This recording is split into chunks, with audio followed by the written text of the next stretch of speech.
It is a common misconception that physical resurrection is something new to Christians to practice, but it's just as common in the Old Testament as it is in the New, among, no surprise, the prophets of God. The prophet Elijah resurrected the widow of Zarephath's son. The prophet Elisha raised the Shunammite woman's son. Even crazier, church, in 2 Kings 13, 20 through 21, after Elisha had died, he's dead, the prophet, grave diggers ended up throwing a dead body onto the bones of Elisha, just the bones. As they opened the grave, 2 Kings 13, 20 through 21 records that as soon as the body hit Elisha's bones, the man was revived and stood to his feet. So you have a prophet reviving people from the dead as a dead man. Eat your heart out, Bill Johnson. You have a long way to go. A long way to go.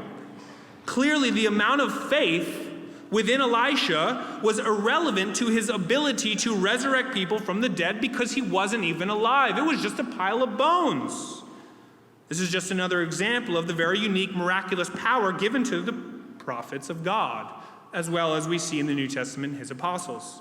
Things to note thus far: physical resurrections were never commonplace and were always associated with the prophets of God under unique circumstances for God's name's sake.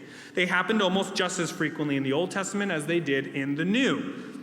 Everyone who is resurrected besides Jesus Christ died a second time, as far as we can tell from the scriptures.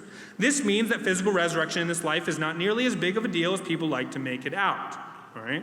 Rather, the resurrections of the scriptures, chiefly Jesus's, are to make our faith unshakable, that we will in fact be resurrected unto eternal life by the King, who is sovereign over death.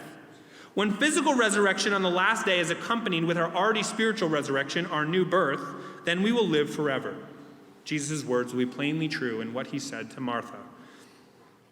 Spiritual resurrection is preeminent in this life. Spiritual resurrection infinitely outweighs any physical resurrection in this life until the second coming of Christ.